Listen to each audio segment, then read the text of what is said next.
Well, hello and happy Sunday, friends.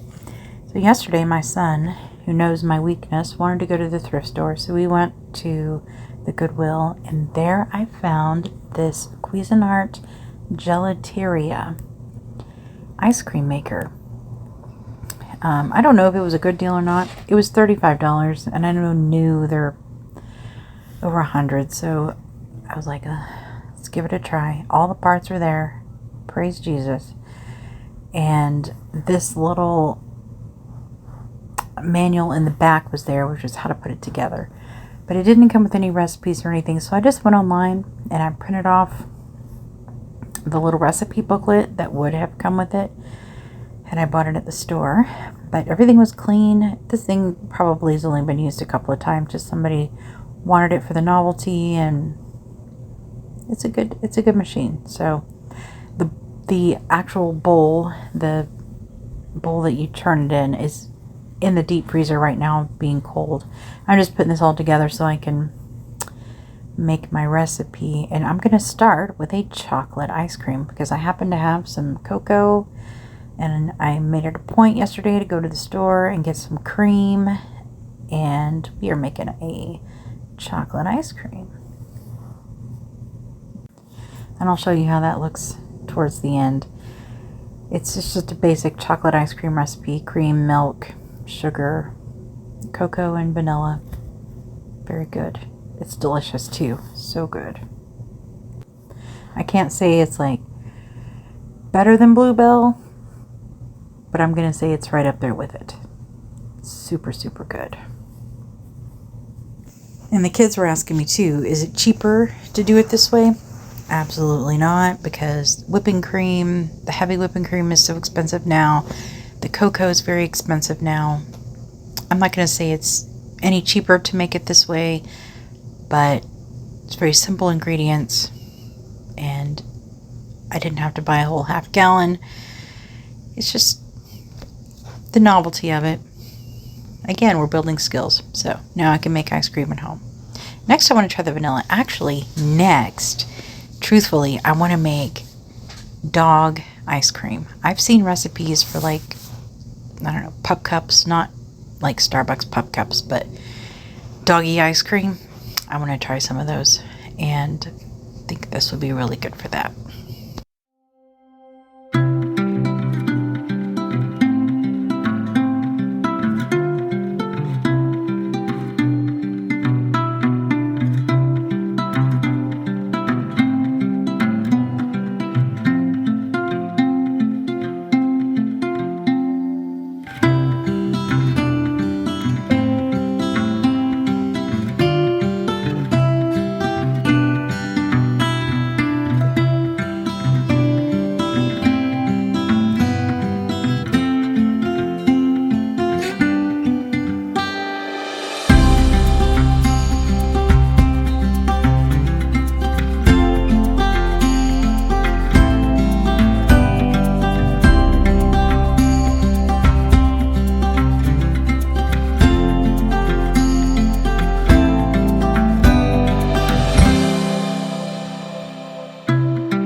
Alright, now here we're going to start on the recipe that I was talking about the other day. This is a carrot cake jam. So Jessica at Salt and Light Canning did this last week on her video, and it looked so good. So I'm going to try it. She used homegrown, home shredded carrots. Yeah, I bought some bags.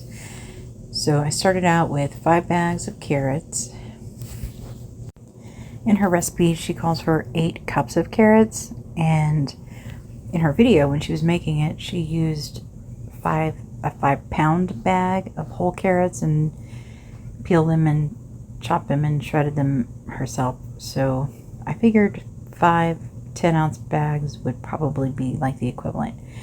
3 cans of crushed pineapple. In her video, her pineapple was packed in water. This is in a light syrup.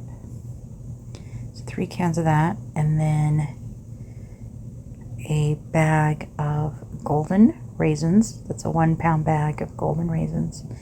Checking my recipe.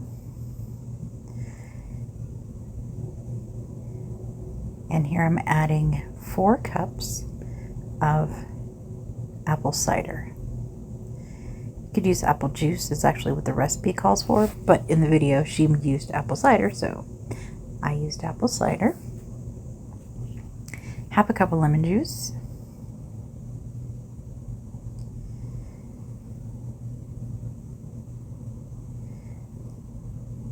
And then we're going to stir this all up, and we're going to keep stirring this all up for most of the afternoon. This takes a long time to come together and boil down, and so there's a whole lot of stirring going on, but it smells so good. At this point it smells like carrots. Here I'm just loading my clean jelly jars into the oven on the absolute lowest that my oven will go, which I think is 170, and so I'm just putting these in the oven to get warm. Instead of wasting water boiling them, I'm just gonna warm them up this way. But I was saying, at this point, this jam smells like carrots. It's not great. But later on, once I add those spices right there in the corner, fantastic. Lots and lots of stirring. We just stir and stir and stir. My goal for the end of this, if it sets up, what I want to eat this on is like a bagel with some cream cheese and this on top of it, or an English muffin. Oh, I think that would be so good. If it doesn't set up, I'm going to have carrot cake sauce. Either way, I'm going to eat it. Now that it's heated up almost to a boil, I am adding in the spices. So it's 4 teaspoons of cinnamon,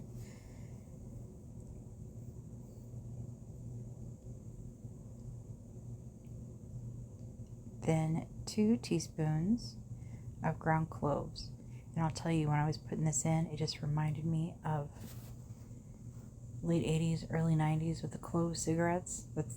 That's all I could smell. 2 teaspoons of ginger going in, and now it smells like fall. Now it smells wonderful. Just going to keep stirring this down, stirring it down, stirring it down, bringing it up to a boil, and then eventually we can add in the pectin. And I decided while I was waiting on that to boil down, and I do have to stop like 15 times in the middle of this to go stir jam, but I decided to prep up my lunches for the next couple of days. I realized about myself, it is smarter to only do a couple of days at a time, because I really do get tired of the same thing every day. I've always said, I can eat the same thing every day. That doesn't bother me. Apparently it does. After about the 2nd to 3rd day, I'm done with this meal. So I'm just taking some boiled eggs and some Dave's hot spicy pickles. I think that's what they're called. And some kale salad. So when I had the 2020 illness, I don't know if we can even say it yet, when I was sick with that, one of my side effects was that I could no longer stand the taste of lettuce. Of all the things, I could not eat lettuce, like iceberg, romaine, none of it. It just tasted like garbage to me. That's when I discovered kale. And this particular salad blend is kale and shaved Brussels sprouts and cabbage, and the toppings are pumpkin seeds and sunflower seeds and dried cranberries, and then it has like a little poppy seed dressing with it. This I can eat, and I could eat then, and I can still eat now because I love it. I've pretty much given up regular lettuce. I can eat lettuce again. That doesn't bother me anymore. It lasted a couple of years, and now I can eat lettuce again. But this salad blend is so, so good. And I say that I could eat it every day, but I know me. 2 days is enough. So I've just separated the actual salad and the toppings into the bowls, and then I'm putting the dressing, splitting it between 2 little tiny containers to take with me.